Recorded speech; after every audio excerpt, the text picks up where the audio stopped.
Okay, so today we're doing another favorites and non-favorites video. Oh my goodness, I can't believe we're this far into December already. But here we go. Today I am doing a video that, yeah, I used to be really nervous about, but people seem to love this video, so yay for that. This is my worst books video. So yeah, I have always been someone ever since I started my booktube career who not only promised but am more than happy to be completely transparent with my thoughts on a book. If I don't like a book, I'd rather tell you that I didn't like it than say it was okay. If I have strong feelings one way or another, I'm going to let you know. And so it makes sense to me that I have a worst books video in my favorites and non-favorite series. Now, usually what ends up happening is that I spend a whole lot of time talking about the first so many books in this list that I don't have a lot of time to talk about my top 3. So today I'm going to be doing my top 10 worst books list, but for the first 5 of those, so 10, 9, 8, 7, and 6, I'm just going to give you a very quick rundown of why I didn't like the book, and then once we get into the top 5, I'll be giving you more and more information so that I have more time for the top 3, 2, and 1. Alright, let's not waste any more time, let's jump right on in. Okay, before I do, I just want to let you all know that the third, second, and first place for the top 3 worst books received 2 stars, 2 stars, and 1 star respectfully. The other books, those coming in from 10th through to 4th, all received 3 stars, and there were other books that received 3 stars as well that are not on this list. So just know that for the first 7 books, they all received it was an average read rating. So let's begin. Coming in at number 10, so not the worst, but making the list, is Going Zero by Anthony McCarten. Okay, so this is an adult thriller, and, well, here's the thing.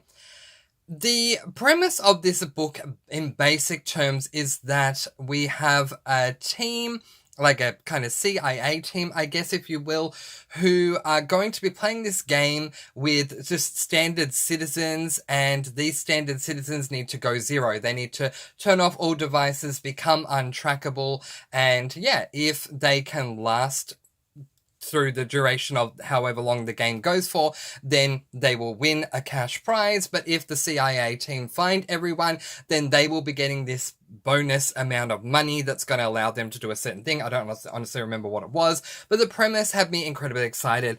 My issue with this book was that the writing style wasn't zoomed in enough for a thriller, and it came across as detached. So what I mean by this is the author, Anthony McCarten, decided to write this in an omniscient narration style. I think it would have been better had it been written from a first-person perspective, because it would have been a lot more thriller-ish to read, I'm doing this, and then I'm doing this, and then suddenly this happened to me, where instead we're getting, for example, Michael walked into his office, Michael picked up a book, Michael then left his office to see what was going on.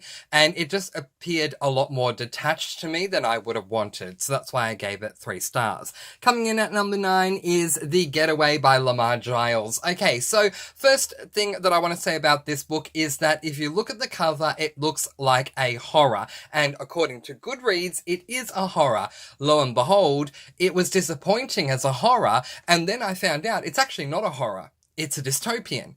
But the thing is, it doesn't look like a dystopian. Have a look at any of the covers of any dystopian books you've read, want to read, or own, and have a look at any of the covers of horror books that you've read, want to read, or own, and you have to agree that this looks like a horror book, not like a dystopian. As a dystopian, I ended up giving it 3 stars. I ended up rating the book based on it going in thinking that it was a horror. So I found that that was extremely confusing for me. I feel like as a dystopian, it was okay. I definitely felt the dystopian world, but if you're going to market a book as being a dystopian, the cover really needs to reflect that. I mean, the age-old saying we judge a book by its cover didn't come from nowhere. So you know, when you're as well read over a diverse amount of genres as I am, you come to realize that certain genres will have a certain style or look to the cover to help you see that it is this cover. They just have certain commonalities, and this did not look like a dystopian. It looks like a horror.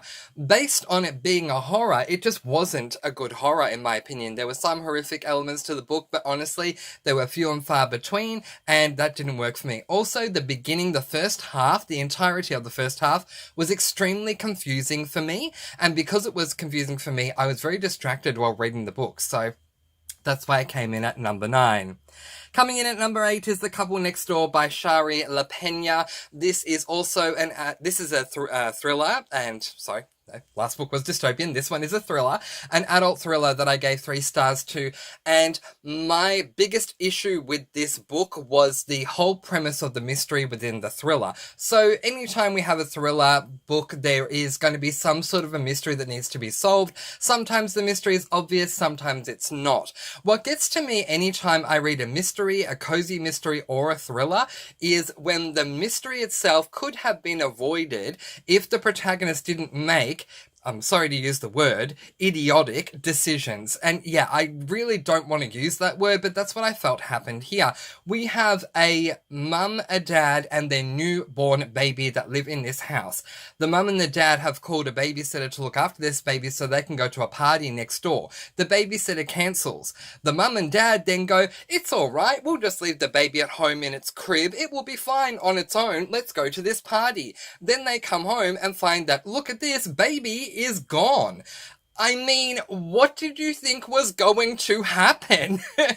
And so the entire premise, the entire mystery hinges on this premise that these two parents who have just had their first newborn child made not only the most idiotic decision in my mind, but the most unrealistic decision. I don't know of any parents that would leave a newborn baby, not even someone that's like 7, 8, 9, or 10 home on their own. No, a baby, a little baby on its own, and just abandon it to go to a party. What did you expect was going to happen? I mean, if it wasn't going to be taken, something else might have happened to the child that could have resulted in the little baby's death because you weren't there. So it just felt really stupid to me. And so whilst there are some reveals in the book that were good, I can't get on board with mysteries that occur because of decisions that are either idiotic or decisions that honestly normal people wouldn't make. So it just, make this stuff make sense. Coming in at number 7 is Through the Looking Glass by Lewis Carroll. The reason this book makes it onto the list, first of all, it's a middle grade classic, is because this is the second book in the Alice's Adventures in Wonderland duology. So Alice's Adventures in Wonderland is very well known. It has not only the original canonical classic book is it well known, but it has been adapted over many forms of mediums and is incredibly successfully well known. So I read both Alice's Adventures in Wonderland and Through the Looking Glass, and I loved Alice's Adventures in Wonderland. I thought Lewis Carroll did a good job, and I was really excited going into Through the Looking Glass. The problem is that Lewis Carroll really seemed to have this amazing plot for Alice's Adventures in Wonderland, and I got very lost in it. In a good way. I was not lost in it, but very much caught up, I guess, in Alice's Adventures in Wonderland. Whereas in Through the Looking Glass, I felt very lost a lot of the time.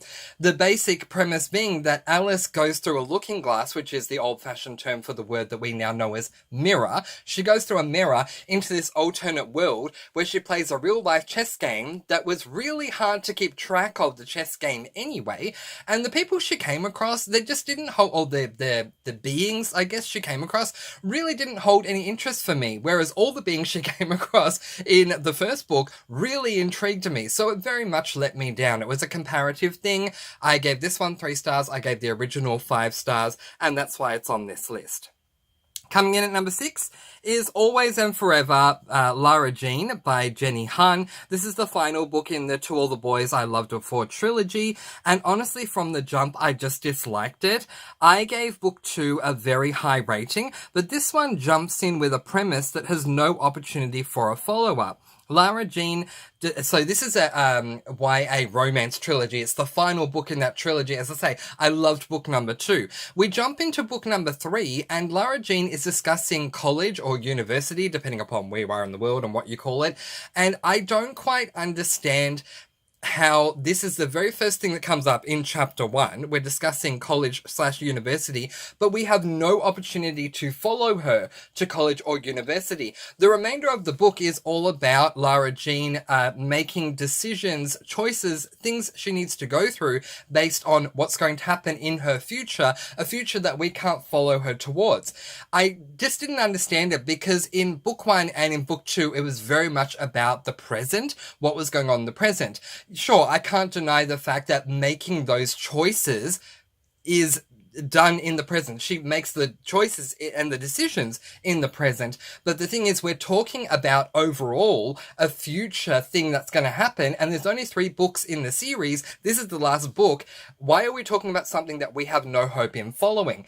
I think a better premise might have been, since it's a high schooler we're following, that maybe we can talk about her final year in high school and not the future. And so to me, the premise was really disappointing, and as I continue to go throughout the course of this third and final book, I just got more and more disappointed because I'm thinking we're having all of this set up, but there's gonna be no payoff because we can't follow her. So regardless of what she ends up doing when it comes to university, we won't be there. So while we may find out, we may not. I honestly don't remember if this happened or not, so I can't spoil it anyway.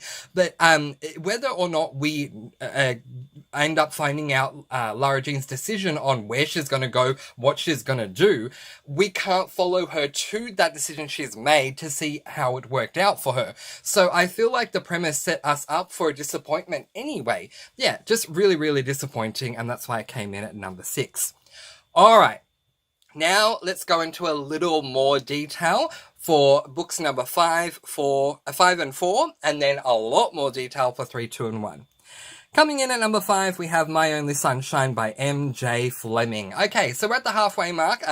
Quickly, this book is an adult thriller.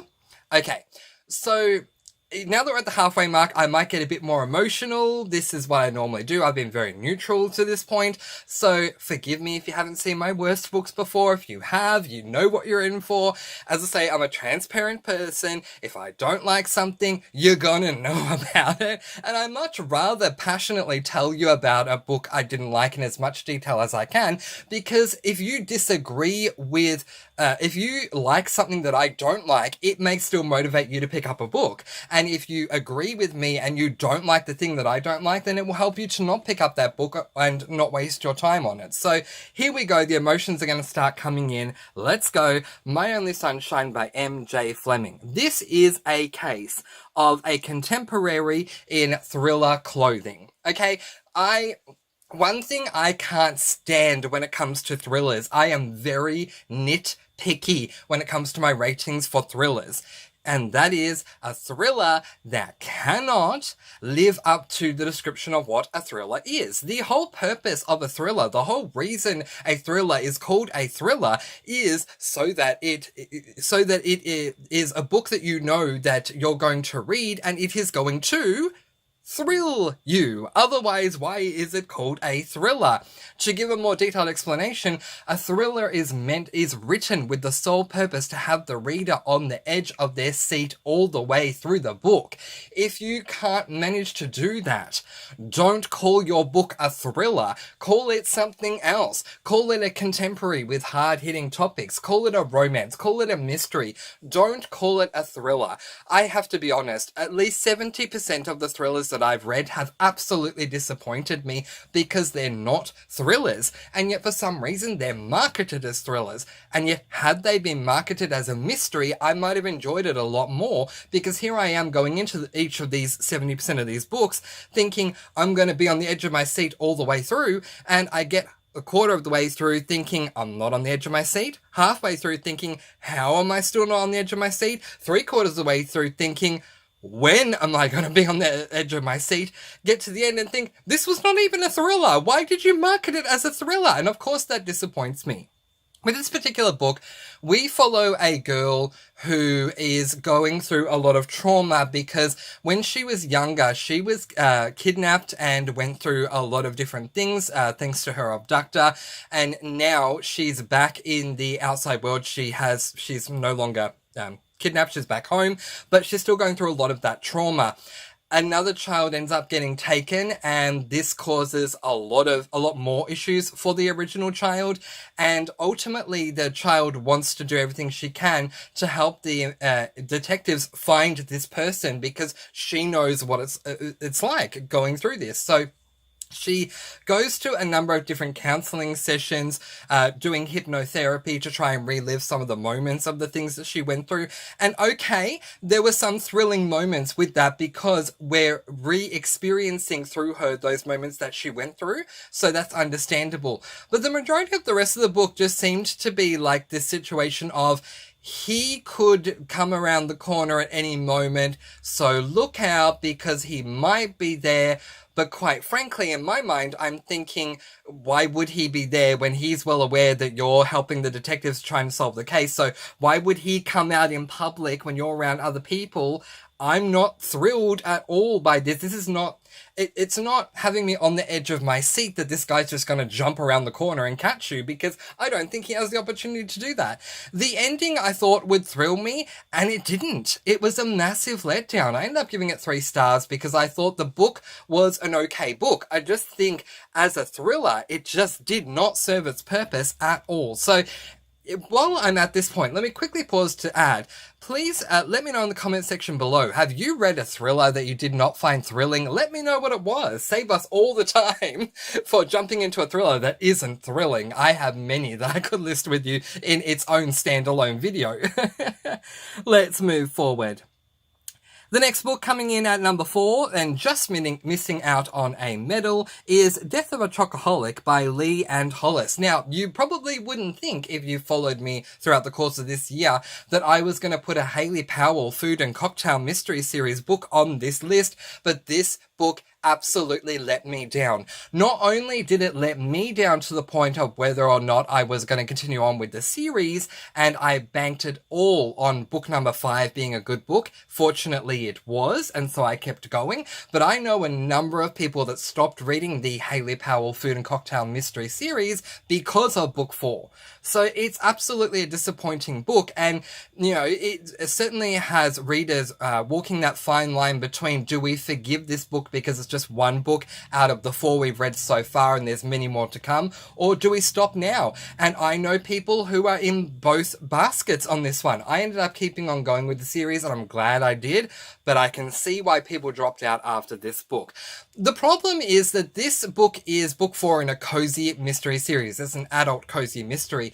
And up to this point, we're following this protagonist Hayley Powell, who is a nice character. She works at a newspaper company where she writes a column, Food and Cocktail, Island Times Food and Cocktail column, where she'll talk about a memory in her past and link that to a cocktail recipe and a food recipe, and she solves mysteries. But all in all, she's a very nice person. She's a single mother. She raises 2 kids. She has animals in her home. She's a very nice person. In book 4, the tables seemed to completely flip, and suddenly we had Hayley Powell being very rude, very mean, and very judgmental. And yeah, absolutely, this is a turn-off when it comes to the protagonist in a cozy mystery series. So, to cut a long story short, the mystery revolves around a woman that Hayley Powell met who is making her own chocolates. When Hayley goes over to her home, she notices 2 things. 1, that this woman is plus-sized, and 2, that she's a hoarder and doesn't really have a nice clean house. Hayley is extremely judgmental of this, and it would be one thing if I was reading a horror or a thriller or even a hard-hitting contemporary where you have a protagonist who is judgmental, especially if it was a horror or a contemporary where maybe they go through this character arc of character growth by the end of the book. But in this particular situation, in a cozy mystery, you don't expect that from the protagonist. The protagonist needs to be someone that is lovable, that, you know, can get the readers on their side because they are the main character. So to have the first 3 books where she's not judgmental at all, and then suddenly in book 4 she's judging everything, it not only didn't make sense, but it was so out of character that it was really annoying. Then putting that aside, it was offensive, and offensive for a cozy mystery does not work. The point of a cozy mystery is for it to be cozy. You're meant to feel like you're being wrapped up in a nice big blanket by the fire, sipping cocoa while you're reading this beautiful mystery. So to have judgmental moments in a cozy mystery doesn't work. And especially these days, it doesn't work. Things were different back in the day, and I'm glad that things have changed now. But any sort of shaming nowadays, people are not going to be happy about that. People are going to judge that, and people will stop reading a series if this comes up. And as I say, people have. So I'm going to leave that there because I need to get on to my top 3. But here's what I'm going to say to all the Hayley Powell food and cocktail fans out there. Read book 1, read book 2, read book 3. They are fantastic books. I gave them all 5 stars. Either read book 4 knowing that those judgments take place, that the woman is plus size, that she is a hoarder, that she has a dirty home, or skip book 4 because really you don't need to know much more than that and just jump right on to book 5. Okay, let's get on to my top 3. These are the medalists for my worst books of the year, and coming in at number 3, receiving the bronze medal from me, is Bored to Death by CJ Connor. Unfortunately, this is also an adult cozy mystery, and unfortunately also, it is a male cozy mystery, and it's only the second male cozy mystery series that I have started. And so I was very disappointed to give this book 2 stars, but let me explain why. Okay. One thing that really annoys me when it comes to reading is when I read a book and I think, this was not ready for publication, and I don't know why this was published. I don't understand how editors haven't taken many more goes at this before it was released. It doesn't make any sense to me. I've come across a number of books, sadly, that I have felt have been like that. They're either come across as a plan for a book, or they've come across as just definitely not edited or hardly edited at all, or just different things that make you think, this doesn't work. And you would think that someone in a higher position would say to the author, whoever that author is, okay, I need you to go back and make a couple of changes and let me explain why. It's because this doesn't work, that doesn't flow. There are some issues here with that need to be edited and changed here because of the like grammar and stuff like that needs to be changed because otherwise, it doesn't look good for the book. And yet, for whatever reason, there are books that are published that don't go through enough rounds of this editing, whether it be grammar editing or just editing of the plot, trying to make it flow better, work better, whatever it is, having characters more fleshed out, whatever it is. That was my big issue with this book, Bored to Death by CJ Connor. I gave it 2 stars because it just didn't feel like a finished product to me, and I felt like I was reading it too soon. I wish that CJ Connor could have gone back and taken a number of different goes at it before it was released, because the premise is amazing. We are following a gay male character who is helping run a board game shop. I think this sounds amazing, but if the finished product is not polished to the point that it's ready to go, then why are we releasing it? It just doesn't make sense to me. So 2 stars for that one. Silver Medal Award. If you didn't think I was going to put a Leon Hollis book onto my worst list of the year, then wait till you see who gets the silver medal. Coming in at number 2, my second worst book of the year is Mums and Mayhem by Amanda Flower. Yeah, who thought I was going to put Amanda Flower on my worst books list? But it is absolutely there for a reason. This is book number 3 in the adult cozy mystery series called the Magic Garden Mystery Series. Here is my issue. I have taken umbrage with this for a while. I haven't been reading cozies for long. I think I've been reading cozies for about 2 years, 2.5 years, something like that. I don't know, something like that. I'll have to do the math one day. But my biggest issue that I take umbrage with cozies is if you're going to title the series, whatever you title the series as, it needs to be a predominant feature in the series. If it's not, why are you calling it that? This is why we have series like the Haley Powell Food and Cocktail Mystery Series. This is why we have series called the Poppy McAllister Mystery Series, because it's literally, we are naming the series the name of the character, and the only promise that we have in that series is that the character, the main character, will be there. So when you take a big gamble and call your series something that's not the main character, but actually a theme, then you would think that that theme would dominate the series outside of maybe not dominating, taking over the mystery itself, but dominate everything else in the book. So I can give you another example, the Nantucket Candle Maker Mystery Series, which I will never forget, and I unhauled those books quick smart at the end of last year. There was next to no candle making that occurred in that series at all. Why did you call it the Nantucket Candle Maker Mystery Series if there's next to no candle making that happens? It doesn't make sense to me. So this series that I'm talking about is called the Magic Garden Mystery Series. We follow, I think her name is Fiona Knox, if I remember correctly, and Fiona goes to Scotland because her uncle has passed away and bequeathed her his property. A part of his property is a garden that he has bequeathed to her, and we find out at some point that this garden is magical. How is it magical? I don't really know. How do you access the magic? I don't really know. How does the magic work? I don't really know. And so the reason this book is on the list is for that very reason. In book 1, we get a little taste of the garden and what it could do. In book 2, we get a little bit more. So my thought was in book 3, we're going to have nothing but the Magic Garden side of the book so we can fully flesh out why the heck we're calling it the Magic Garden Mystery Series. And we just didn't. And I don't know if Amanda Flower was intending to make this a long-running series and she was cut off after book 3, or if it was always meant to be a trilogy and she just didn't want to go that deep into the name of the series, The Magic Garden.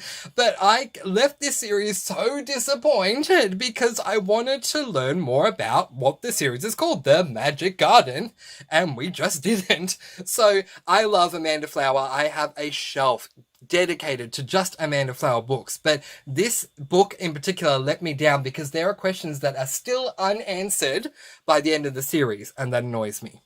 Coming in at number 1, getting the gold medal, is Rabbits by Terry Miles. This is my only 1-star book for the year. I'm going to try and get through this as quickly as I can.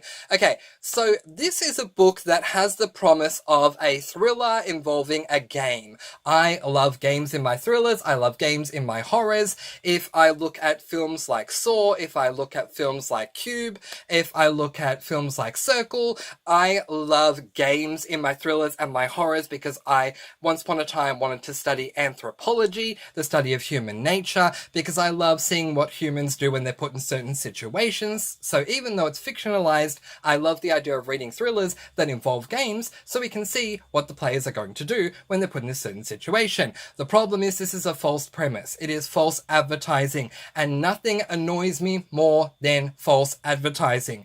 This book claims to be a thriller with a game in it. Nay, sir, that is not what this is, so be warned before you pick it up. I read this entire book. I don't know how I got through this entire book. I'm very pissed off that I read this book because this book is literally about some woman who wants to find this game and she thinks she's getting closer, and the more you go throughout the book, it literally feels like you have the protagonist holding their hand out to reach the doorknob, but the doorknob that you need to open to get into the game keeps floating away from her, so she just can't reach it. And then we get to the end, and the ending was just a really crazy ending anyway that I just really didn't like and found really confusing and just was awful. Yeah, please don't waste your time. If you're going into Rabbits for the game, skip it altogether. If the idea of trying to find a game that you pretty much don't even find appeals to you, then read the book and you probably will love it. But I know a lot of people who are disappointed by this book. I was absolutely gutted by this book because I was so excited going into it. I waited 3 years to read this particular book. I don't know why, but I had. And so to read this thriller game, I was so excited. And then it was the thriller game that just never came along. And so, what the heck, Terry Miles? What were you doing? Terry Miles has become an auto not by author for me because of how much they have let me down. Don't do this. Seriously, thriller authors, enough is enough. If you're going to promote that your book is going to contain a game, the best thing you can do is have your book start at the beginning of the game. If you need to have a premise before the game begins, my advice, release a premise novella. And in that novella, discuss the planning of the game, the finding of the game, anything you need to discuss before the game actually happens. Then you write your main book. And in chapter 1, we have protagonist who awakes in a room that they don't know, or that is in the room about to start a game, and we literally get that in the opening line. I was about to walk into the room and the game was about to begin, and have the game begin in chapter 1, and let's play this game. If you want a great example of an author who does this well, I direct you to Ian Robb Wright's The Housemates. He did a wonderful job. In chapter 1, the players are preparing to play the game, but by the time we get to the end of chapter 1, the game has already begun. And it is a fantastic book with a game in it. Terry Miles, non-by author for me. Oh my gosh, so disappointed, so extremely trying to calm down here. Let down. Okay, but that is it. That brings me to the end of my worst books for 2023. What were your worst books of the year? Let me know in the comment section below. So many more videos with so much more positivity to come your way. So keep an eye out for my favorite series. Keep an eye out for my goals videos. I have so much more to bring you. But in the meantime, I'm going to let you all go with peace, blessings, and so much love. Please do be kind and love one another and spread your sparkling energy all throughout the world. And until next time, happy reading. Bye everyone.